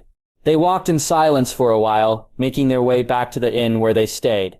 But Jon's thoughts were not on going back or potential threats. Instead, he found himself remembering the look in Daenerys' eyes when he had called her a queen.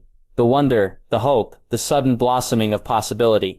She was stronger than she knew, braver than she believed. All she needed was someone to show her that strength, to help her find the fire that burned within her Targaryen blood. Drogon had planted the seed. Now he would wait to see what grew from it. In the manse behind them, Daenerys Targaryen stood in her chambers, staring out the window at the night sky. For the first time in her life, she had seen someone stand up to her brother, without fear. For the first time, someone had told her she was worth more than her bloodline and her beauty. A queen, he had called her. Not a princess to be sold, but a queen in her own right. The idea terrified and thrilled her in equal measure, but as she touched the window glass with trembling fingers, she found herself looking up at the stars and wondering what it would feel like to fly among them again. The dragon's blood was awakening in her veins, and with it the first stirrings of the queen she was meant to become. The morning sun cast long shadows across Illyrio Mapedis' private study, as the Magister sat behind his ornate desk, fingers steepled before his face. The remnants of his breakfast, honeyed figs and spiced wine, lay forgotten as he contemplated the reports spread before him. His network of spies and informants had been busy, and the information they had gathered painted a picture that both intrigued and concerned him. So, he murmured to himself, his voice barely above a whisper in the opulent chamber, the mysterious Aegon Rivers was none other than Jon Snow, the Dragon Lord. His small eyes glittered with calculation as he pieced together the events of the past few days, and it was he who spirited away the Targaryen girl on wings of fire and shadow. The Magister leaned back in his chair, the silk cushions sighing under his considerable weight. His mind raced through the implications of this revelation. Jon Snow, or whatever his true name might be, commanded dragons, real dragons, not the pale imitations of legend, but living, breathing instruments of destruction that could reduce cities to ash. The boy has grown powerful, Illyrio mused, reaching for a cup of wine. More powerful than I anticipated when I first heard whispers of the bastard of Winterfell making waves in the eastern cities. He took a sip, savoring the vintage while his thoughts turned to strategy. The sound of approaching footsteps interrupted his contemplation. A servant entered, bowing low. "Master, Prince Viseris demands an audience. He is most agitated." Illyrio suppressed a sigh. The would-be king had been insufferable since his sister's disappearance, alternating between rage and despair in equal measure. "Send him in," the magister commanded, quickly gathering the reports and sliding them into a drawer. Viseris Targaryen burst through the doors moments later, his silver-gold hair disheveled and his violet eyes wild with fury. "Where is she?" he demanded, without preamble. "Where is my sister? Your guards failed. Your security was worthless. And now she's gone again. Second time, and now she has succeeded." "Your Grace," Illyrio began smoothly, rising from his chair with practiced grace despite his bulk. "I understand your distress, but—" "Distress?" Viserys's voice cracked with hysteria. "My sister, my only bargaining piece, has vanished into thin air." Illyrio watched the young man pace like a caged animal, noting the tremor in his hands, and the way his eyes darted constantly toward the windows. Fear, the magister realized. Beneath all that rage lay naked terror. "Perhaps," Illyrio said carefully, "we should consider that the princess may have had assistance in her departure." Viserys whirled to face him. "What do you mean?" "I mean, Your Grace, that certain individuals with certain capabilities may have taken an interest in your sister's welfare."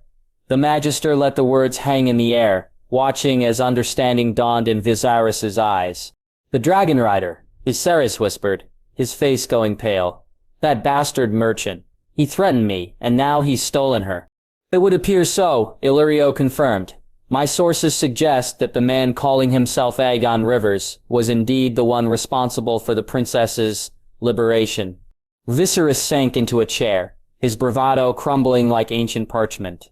"What am I to do? Without Daenerys, I have nothing. No army, no allies, no hope of reclaiming my throne." Illyrio studied the broken young man before him, his mind working through possibilities. Viserys was weak, unstable, and ultimately expendable. But Jon Snow, now there was a player worth courting. A man with dragons commanded respect, fear, and most importantly, the potential for profit. "Your Grace," the magister said slowly, "perhaps we should consider this development not as a loss, but as an opportunity." "Opportunity?"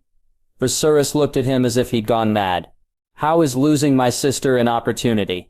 "Because, Your Grace, the man who took her is not our enemy entirely. Not yet." Illyrio moved to pour himself another cup of wine, his movements deliberate and calming. "Jon Snow has power.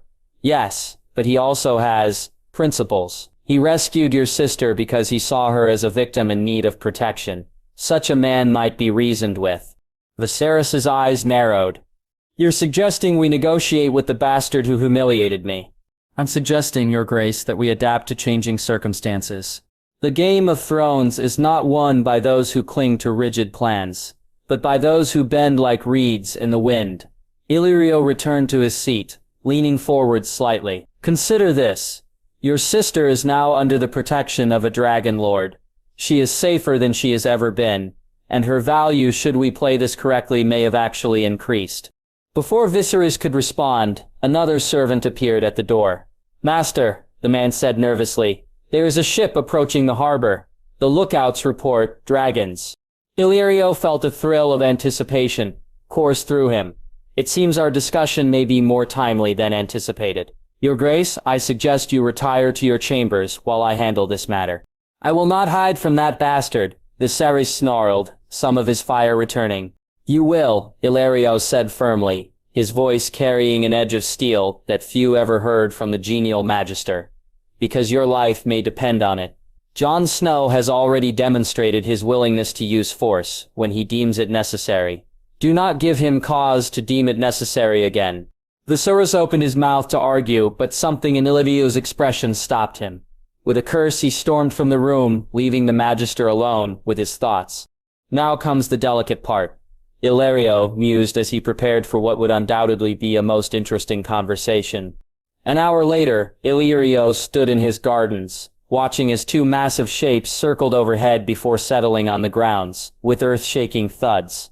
Idrith, the Crimson Dragon, was now the size of a small building, her scales gleaming like polished rubies in the afternoon sun. But it was Illyrian who truly commanded attention, black as midnight and large as a great hall, his wings spanning 100 feet when fully extended. Jon Snow dismounted from Ygritte's back with practiced ease, his dark cloak billowing in the wind stirred by the dragon's wings. He was followed by a small group of companions, including the Red Priest Thoros, and several armed men who bore themselves with the confidence of seasoned warriors. But it was the slight figure who slipped down from Bellion's back that drew Illyrio's attention. Daenerys Targaryen looked different than she had just days ago. There was a light in her violet eyes that hadn't been there before. A straightness to her spine that spoke of newfound confidence. She stayed close to Jon's side, but not out of fear, out of choice. "Lord Snow," Illyrio called out, approaching with his arms spread in a gesture of welcome. "What an unexpected pleasure, though I confess, your method of arrival has caused quite a stir among my household staff." Jon's gray eyes were cold as winter steel as they fixed on the Magister. "Magister Mapatis, I trust you know why I'm here." "Indeed I do," Illyrio replied smoothly, "though I must say your recruitment methods are rather more dramatic than most." "I don't recruit," Jon said flatly. "I protect. There's a difference." Daenerys stepped forward slightly, her chin raised in a gesture that reminded Illyrio powerfully of her brother, though where Viserys' defiance was born of desperation, hers seemed to spring from genuine strength. "Magister," she said, her voice clear and steady, "I wish to speak with you. Privately." Illyrio raised an eyebrow but nodded. "Of course, Princess. Perhaps we might retire to my solar. Lord Snow, your men are welcome to refresh themselves while we speak." Jon looked as though he might object, but Daenerys placed a gentle hand on his arm. "It's all right," she said softly. "I need to do this." The solar was a comfortable chamber overlooking the gardens, its walls lined with books and curiosities from across the known world. Illyrio settled into his favorite chair, while Daenerys remained standing, her hands clasped before her. "Princess," the Magister began, "I must confess your departure was unexpected. I had hoped we might have discussed your concerns before you felt the need to take such drastic action." Daenerys' eyes flashed. "Discussed my concerns? When, Magister? Between my brother's rages and your negotiations with the Dathre. When exactly would have been the appropriate time to mention that I didn't wish to be sold like a broodmare?" Illyrio winced at the venom in her voice. "Your Grace, I understand your feelings, but surely you must realize that the marriage to Khal Drogo was meant to secure your brother's future, and by extension, your own." "My future?" Daenerys laughed bitterly. "My future was to be raped by a barbarian until I produced heirs for his pleasure. That was the extent of my value to you and my brother." The Magister was quiet for a long moment, studying the young woman before him. When he spoke again, his voice was gentler. "You have changed, Princess. There is steel in you now that was not there before." "Jon showed me that I don't have to be a victim," Daenerys replied simply. "He showed me that I have choices, even when everyone else insists I don't." Illyrio leaned forward slightly. "And what choice do you make now, Princess? Your brother is distraught by your absence. He fears for his future without you to secure his alliances." "My brother's future is not my responsibility," Daenerys said firmly. "I will not be his coin to spend on sellswords and promises. And if I were to tell you that you could leave with Lord Snow, that I would not stand in your way." Illy watched her reaction carefully. Daenerys' eyes widened slightly. "Why would you do that?" "Because, Princess, I am loyal to the royal blood. And perhaps because I have come to realize that your value lies not in what you can be traded for, but in what you might become." He paused, then added quietly, "You would have only one chance. If you choose to go with him, there would be no returning to this life." Daenerys was quiet for a long moment, her gaze distant as she considered his words. When she spoke, her voice was steady and sure. "I choose freedom, Magister. I choose to go with Jon." Illyrio nodded slowly. "Then it shall be as you wish, Princess. But first, there is something I would give you, a gift that is yours by right of blood." The great hall of Illyrio's manse had been hastily prepared for the meeting. Jon sat at the Magister's right hand, while Daenerys took her place beside him. Thoros and Jon's other companions flanked them, their hands never far from their weapons despite the apparent civility of the gathering. "Lord Snow," Illyrio began, his voice carrying easily through the chamber, "I must thank you for returning Princess Daenerys safely to us. Her brother was concerned for her welfare." Jon's expression remained neutral. "I'm sure he was." "Indeed, and after speaking with the princess, I have come to understand that perhaps our previous arrangements were not entirely to her liking." The Magister gestured to a servant, who approached carrying an ornate chest, "which is why I have decided to offer her a choice." The chest was placed before Daenerys, and when the servant lifted the lid, gasps echoed through the hall. Inside, nestled in silk and velvet, lay 3 dragon eggs. One was deep green with bronze flecks, another was cream and gold, and the third was black with red veins running through it like rivers of fire. Jon felt his breath catch in his throat. He had seen dragon eggs before. His own had been similar, though these seemed somehow more vibrant, more alive. The warmth radiating from them was almost palpable, and he could swear he heard a faint humming, like the sound of distant singing. "These eggs," Illyrio said solemnly, "belong to your ancestors, princess. They are yours by right of blood, a gift from one who serves the dragon kings." Daenerys reached out with trembling fingers to touch the black egg, and the moment her skin made contact, it seemed to pulse with inner light. "They're warm," she whispered in wonder. "Dragon eggs are always warm," Jon said quietly, his voice carefully controlled. "They remember the fire that made them." Illyrio's eyes sharpened as he caught the knowledge in Jon's tone. "You speak as one who knows such things, Lord Snow." "I know many things, Magister," Jon replied evenly, "including the value of what you've just given the princess." "Then you understand the significance of my gesture," Illyrio said. "These eggs represent not just the princess's heritage, but her future, whatever path she chooses to walk." Daenerys looked up at Jon, her violet eyes shining with unshed tears. "Jon, I want to go with you, if you'll have me." Jon's expression softened as he looked at her. "The choice is yours, princess. It always has been. But if you come with me, you should know that the path ahead won't be easy. I have enemies, and they will become your enemies too." "I'd rather face enemies as a free woman than live as a slave in silk," Daenerys replied firmly. Illyrio clapped his hands together, the sound echoing through the hall. "Then it is settled. Princess Daenerys will depart with Lord Snow, with my blessing and these gifts to aid her on her journey." Jon stood slowly, his gray eyes fixed on the Magister. "Your generosity is noted, Magister Maupatus. But before we conclude our business, there are certain matters we should discuss." "Oh," Illyrio's eyebrows rose. "What matters might those be?" Jon's voice dropped to a tone that carried clearly through the hall despite its quietness.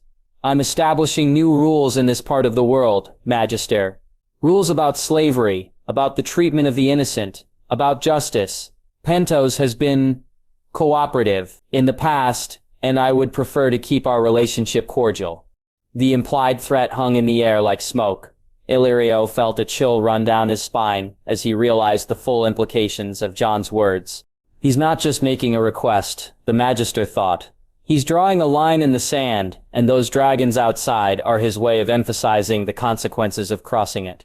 "I see," Illyrio said carefully. "And what would these rules entail?" "No slavery within your sphere of influence," Jon said bluntly. "No selling of children. No forced marriages, no treating human beings as property. In return, Pentos remains untouched by dragonfire." Illyrio's mind raced. The slave trade was profitable, yes, but not profitable enough to risk the destruction of his city. And Jon Snow was clearly not making an idle threat. The man had dragons, and he'd already demonstrated his willingness to use them to protect those he deemed innocent. "I'll have to adapt," the Magister thought. "Find new sources of income, new ways to maintain my influence. It's not ideal, but it's better than being reduced to ash." Aloud, he said, "Your terms are reasonable, Lord Snow. I believe we can reach an accommodation."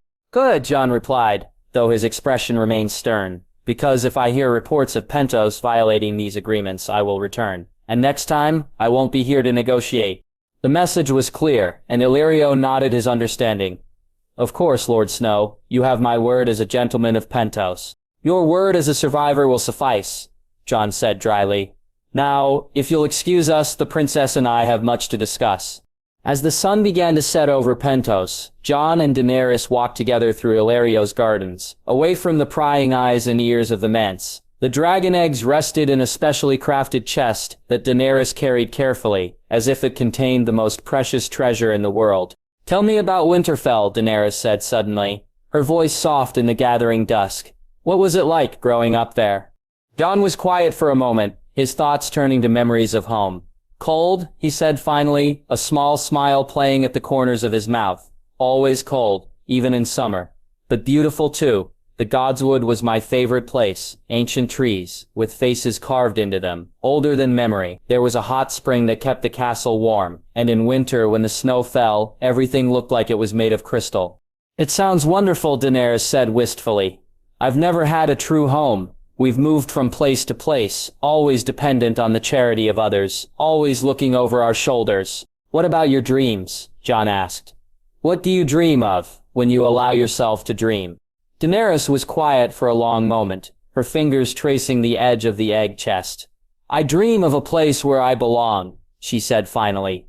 Not as someone's sister or someone's bride or someone's pawn, but as myself. I dream of having choices. Real choices, about my life and my future. Jon stopped walking and turned to face her, his gray eyes serious. You have those choices now, Daenerys. Whatever happens from here on, whatever path you choose to walk, it will be your choice to make. And if I choose to stay with you, she asked, her violet eyes searching his face. Then you'll always have a place at my side, Jon replied without hesitation. Not as a political alliance or a convenient marriage, but as a friend and an equal. I swear it by the old gods and the new, no one will chain you again. Tears gathered in Daenerys' eyes, but they were tears of relief rather than sorrow. For the first time in her life, someone was offering her not just protection, but respect. Not just safety, but freedom. Thank you, she whispered, for everything, for saving me, for giving me choices, for treating me like a person instead of a prize. Jon reached out and gently squeezed her shoulder. You don't need to thank me for that, Daenerys. It's what anyone decent would do. No, she said firmly. It's what you would do, and that makes all the difference. As they stood together in the garden, the first stars beginning to appear in the darkening sky, both of them felt the weight of the moment. They were no longer the frightened bastard and the powerless princess they had been just days ago. They were something new, something forged in fire and tempered by choice. Above them, the dragons settled on the walls of the manse, their great eyes watching over their riders with ancient wisdom. The future stretched out before them, uncertain but full of possibility. And in her chest, the dragon eggs hummed with warmth and promise, waiting for the moment when fire would call to fire, and dragons would dance once more in the skies of the world. The Game of Thrones was about to gain new players, and the rules were about to change forever. In the distance, Viserys Targaryen watched from his window, his face twisted with rage and jealousy, as he saw his sister walking freely with the man who had stolen his dreams of glory. But his time was ending, and he was too mad to see it. The Age of Dragons was beginning anew, and this time it would be built on freedom rather than fear, on choice rather than conquest. Jon Snow and Daenerys Targaryen walked toward their destiny together, equals in all but name, partners in the great work that lay ahead. The Silver Queen had found her fire, and the wolf had found his pack. The ancient city of Kohar rose from the eastern plains, like a monument to forgotten gods, its black walls gleaming in the afternoon sun as Jon's dragons circled overhead. The sight of Ygritte and Balerion approaching had sent the city into a frenzy of activity. Bells rang from every tower and crowds gathered along the walls to witness the return of their dragon lord. Jon guided Ygritte down to the designated landing area outside the city gates, the Crimson Dragon's massive form, now the size of a small building, settling with practiced grace, despite her bulk. Balerion followed, the black dragon's wings spanning 100 feet as he descended, his landing shaking the ground and sending up clouds of dust that caught the light like golden smoke. Daenerys slipped down from Balerion's back with growing confidence, though Jon noticed she still kept one hand on the dragon's warm scales, as if drawing strength from the contact. The journey from Pentos had been swift, but eventful, 3 days of flying over the Dothraki Sea, camping under stars that seemed close enough to touch, and long conversations that had begun to forge a bond deeper than mere alliance. "It's magnificent," Daenerys breathed, staring up at Kohor's imposing walls. The city was unlike anything she had ever seen. Where Pentos was all curves and soft colors, Kohor was angular and dark, built from the black stone that gave it its name. "How long have you held it?" "Nearly a year now," Jon replied, dismounting from Ygritte and moving to stand beside her. "It wasn't easy. The city had been ruled by corrupt magisters who cared more for profit than people. We had to convince them to see reason." Daenerys caught the careful way he phrased it and understood. This had been a conquest, not a negotiation. "And now?" "Now it thrives," Jon said simply. "Come, you'll see for yourself." The gates of Kohar swung open to reveal a delegation of Jon's captains and advisors, led by Ser Jorah Mormont. The exiled knight's weathered face broke into a smile as he saw Jon, but his expression grew more complex when his eyes fell on Daenerys. "My lord," Jorah said, offering a respectful bow. "Welcome home, though I see you've brought company." "Secta Jorah," Jon replied. "May I present Daenerys Targaryen, Princess of Dragonstone." "Princess, this is Secta Jorah Mormont, one of my most trusted advisors." Jorah's eyes widened slightly at the formal introduction, and he bowed more deeply. "Your Grace, it is an honor." Daenerys inclined her head gracefully. "The honor is mine, Secta Jorah. Jon has spoken of your wisdom and loyalty." Behind Jorah, Jon could see the other captains and advisors watching the exchange with varying degrees of curiosity, concern, and calculation. He recognized the look. They were wondering what this meant for the power structure they had built, what changes this young woman's presence might bring. Captain Marcus Voss, a former sellsword who commanded Jon's infantry, stepped forward with barely concealed skepticism. "My lord, perhaps we should discuss arrangements for your guest." The word guest carried weight, and Jon didn't miss the implication. "Princess Daenerys is not a guest, Captain. She is under my protection, and she will be treated with the respect due her station." "Of course, my lord," Voss replied, though his tone suggested reservations. "It's just that, well, there are practical considerations. Security, accommodations, the reaction of the people. The people of Kohar will welcome her as they would any ally of mine," Jon said firmly, "as will my captains and advisors." "I trust that's understood." The message was clear, and Voss nodded reluctantly. But Jon could see the questions in the man's eyes, the same questions that were probably occurring to others in his inner circle. What was Daenerys Targaryen to him? What did her presence mean for their cause? Thoros of Myr emerged from the group, his red robes billowing as he approached. The priest's eyes were bright with interest as he studied Daenerys, and Jon saw him glance meaningfully at the chest of dragon eggs she carried. "Princess," Thoros said, his voice warm with genuine welcome. "The Lord of Light has brought you to us for a purpose. I can feel it in the flames." Daenerys looked uncertain at the religious reference, but she managed a polite smile. "Thank you, Thoros. Jon has told me of your guidance and wisdom." "Has he now?" Thoros's eyes twinkled with amusement as he looked between them. "Well, wisdom is often easier to give than to follow. But come, we should get you settled. The city is eager to meet the Silver Princess who flies with dragons." The procession through Kohar's streets was unlike anything Daenerys had ever experienced. Where she had grown accustomed to suspicious glances and whispered conversations, here the people lined the roads to cheer. Children threw flower petals, merchants called out blessings, and women held up their babies for her to see. "They love you," she said to Jon, wonder in her voice. "They love what I represent," Jon corrected. "Freedom from oppression, justice for the common people, protection from those who would exploit them. It's not about me personally, it's about what we've built together." Daenerys studied the faces around them, seeing genuine joy and affection rather than the calculated deference she was used to. "You've given them hope?" "We've given them a voice," Jon replied, "and the strength to use it." The palace that served as Jon's seat of power in Kohar was a stark contrast to Illyrio's opulent manse, where the Magister's home had been all silk and gold. This was functional elegance, beautiful but purposeful, impressive without being ostentatious. Daenerys was given chambers in the eastern wing, rooms that were comfortable and well-appointed without being overly luxurious. As servants bustled about, arranging her belongings, she found herself standing at the window, looking out over the city she would now call home. A soft knock at the door interrupted her thoughts. "Come," she called, turning to see Ser Jorah enter. "Your Grace," he said, closing the door behind him. "I hope the accommodations are satisfactory." "They're perfect, thank you." Daenerys gestured for him to sit, sensing he had something important to discuss. "You knew my family, didn't you, in Westeros?" Jorah's expression grew distant. "I served your father briefly, before Robert's rebellion. King Aerys was a complicated man." "Mad, you mean?" Daenerys said quietly. "You don't have to spare my feelings, Ser Jorah. I know what history says about him. History is written by the victors, Your Grace. Your father made mistakes, yes, but he was not the monster Robert Baratheon painted him to be."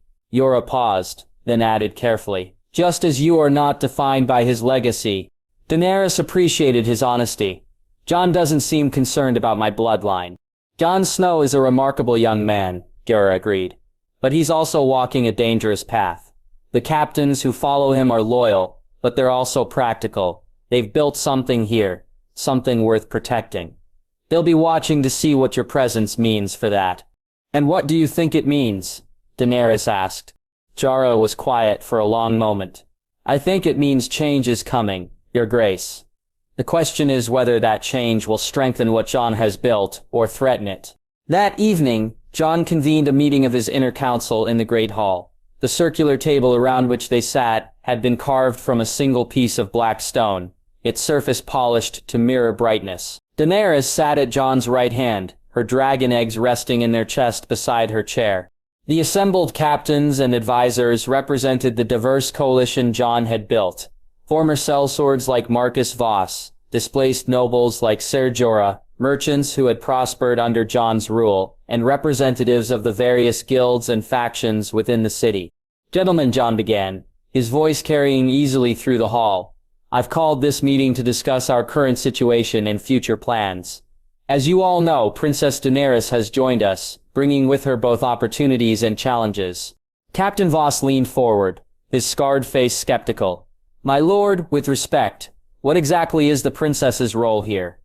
Are we to treat her as a guest, an advisor, or something else entirely?" "She is what she chooses to be," Jon replied evenly.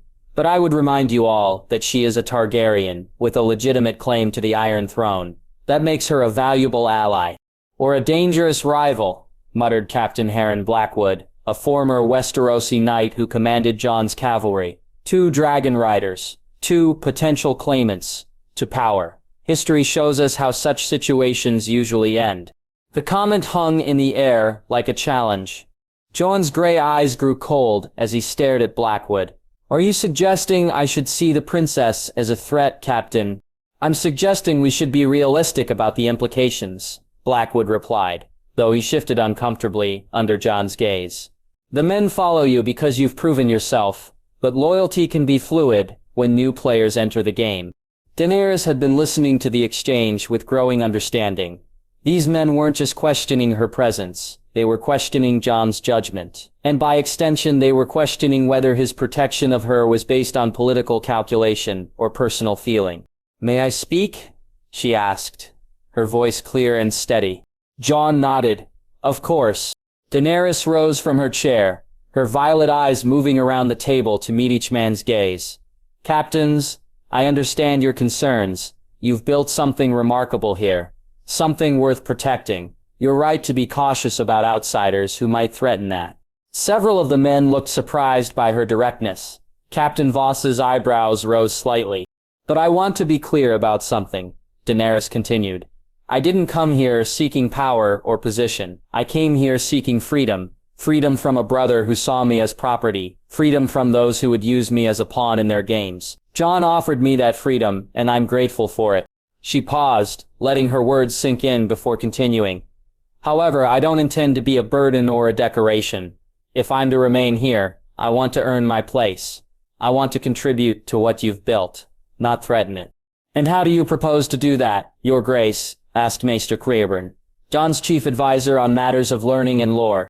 "By learning," Daenerys replied simply, By studying your laws, your customs, your methods of governance, by understanding how you've created prosperity and justice where there was once corruption and oppression, and by using whatever skills I possess to help strengthen what you've accomplished."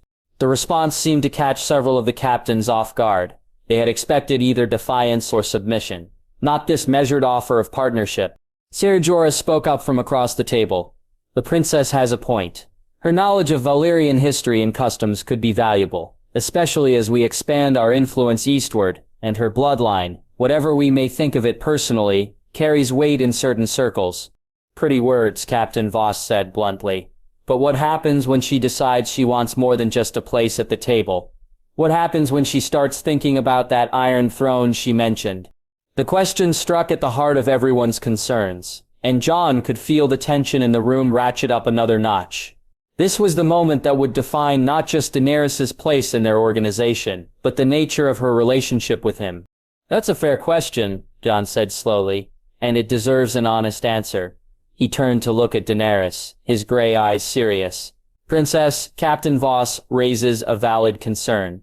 Your bloodline gives you a claim to the Iron Throne. Do you intend to pursue that claim?" Daenerys met his gaze steadily. "Someday, perhaps, but not now, and not at the expense of what you've built here. I've seen what happens when people pursue power for its own sake. I lived with it every day with my brother. I won't make that mistake." "And if circumstances change," pressed Captain Blackwood, "if opportunities arise, then I'll discuss them with Jon in this council," Daenerys replied. "I won't make unilateral decisions that could affect all of you. You have my word on that." The room was quiet for a moment as the assembled captains digested her words. Finally, Thoros spoke up, his voice thoughtful. "The Lord of Light shows us many paths in the flames," he said. "Some lead to glory, others to ruin, but all require choices, and those choices reveal who we truly are." He looked at Daenerys with something approaching approval. "The princess speaks with wisdom beyond her years. Perhaps we should give her the chance to prove her words with deeds." Jon nodded slowly. "I agree. Princess Daenerys will remain here as my advisor on matters relating to Valyrian history and Eastern politics. She'll also begin studying our laws and customs so she can better understand how we govern. And if problems arise," Captain Voss asked, "then we'll address them as we always have," Jon replied firmly. "Together as a council. But I want to be clear. Princess Daenerys is under my protection. Anyone who threatens her threatens me." The message was unmistakable, and the captains nodded their understanding. The meeting continued for another hour, covering routine matters of governance and military planning, but the underlying tension had eased somewhat. Later that night, Jon found himself walking the battlements of Kohar's walls, the cool evening air helping to clear his head after the day's events. The city spread out below him, its lights twinkling like earthbound stars. "Couldn't sleep either?" He turned to see Thoros approaching, the red priest's robes rustling in the breeze. "Too much to think about," Jon admitted. "The captain's concerns aren't entirely unfounded." "No, they're not," Thoros agreed, moving to stand beside him at the parapet. "But then again, most worthwhile endeavors carry risks." "Is that what this is? A worthwhile endeavor?" Thoros was quiet for a moment, staring out over the city. "That depends, lad. What is it you're really trying to accomplish here?" Jon frowned. "What do you mean?" "I mean," Thoros said carefully, "that there's a difference between protecting someone out of duty and protecting them out of other feelings. The captains see that difference, even if you don't." "I don't know what you're suggesting," Jon said, though his tone suggested he knew exactly what Thoros was getting at. "I'm suggesting that you need to be honest with yourself about your motivations," Thoros replied. "Daenerys Targaryen is a beautiful, intelligent young woman who's been through terrible experiences. It would be natural for you to feel protective of her. But you need to ask yourself, is it loyalty you want from her, or something more?" Jon was quiet for a long moment, considering the priest's words. "Does it matter?" "It matters because it affects your judgment," Thoros said bluntly. "And your judgment affects everyone who follows you. The captains are worried that you're letting your heart rule your head, and if they're right, it could endanger everything you've built. And if they're wrong, then you'll have to prove it to them," Thoros replied, "by showing that you can balance your personal feelings with your responsibilities as a leader." Jon sighed, running a hand through his dark hair. It's not that simple. Thoros, she's been hurt, used, treated like property her entire life. She deserves better than that. Yes, she does. Thoros agreed. But giving her better doesn't require you to risk everything you've accomplished. There are other ways to help her, other forms of protection you could offer. Such as treating her as what she claims to want to be. An advisor, a student, a contributor to your cause, rather than a personal project. Thoros' voice was gentle but firm. Let her earn her place here, Jon. Don't just give it to her because of how you feel about her. Jon considered this, recognizing the wisdom in the priest's words. You think I'm being too protective? I think you're being human, Thoros replied. But humans make mistakes, especially when their emotions are involved. Just be careful, lad. For everyone's sake. The next morning brought new challenges as word spread through the city about Princess Daenerys' arrival. Jon had expected curiosity, but the reality was more complex. While many citizens were excited to meet a Targaryen princess, others were concerned about what her presence might mean for the stability they had come to value.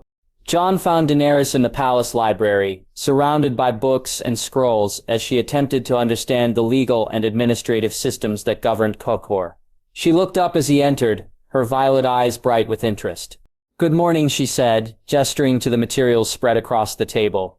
Maester Qyburn has been very helpful in explaining your legal codes. They're remarkably progressive. I had no idea you'd abolished debt slavery entirely. It was one of our first acts after taking the city, Jon replied, settling into a chair across from her. We found that treating people as human beings, rather than property, tends to make them more productive and loyal. Daenerys smiled at that. A revolutionary concept. My brother never understood it. Speaking of understanding, Jon said carefully, I wanted to discuss something with you. The captain's concerns last night weren't entirely unfounded. Your presence here does create complications. Daenerys set down the scroll she had been reading. You're having second thoughts about bringing me here. No, Jon said quickly. But I think we need to be smart about how we handle this. The captains need to see that you're here to contribute, not to be protected like some precious ornament. I agree completely, Daenerys replied. What did you have in mind? Jon leaned forward, his expression serious. I want you to start attending council meetings regularly, not just as an observer, but as a participant. I want you to take on specific responsibilities, maybe working with Maester Qyburn on historical research, or helping to establish diplomatic contacts. And if I make mistakes? Daenerys asked. Then you'll learn from them, just like the rest of us did, Jon replied. The point is to show everyone, including yourself, that you're capable of more than just being a symbol. Daenerys nodded slowly. I understand, and Jon, thank you, for believing I can be more than what others have made me. You already are more, Jon said simply. You just need the chance to prove it. Their conversation was interrupted by a commotion in the courtyard below.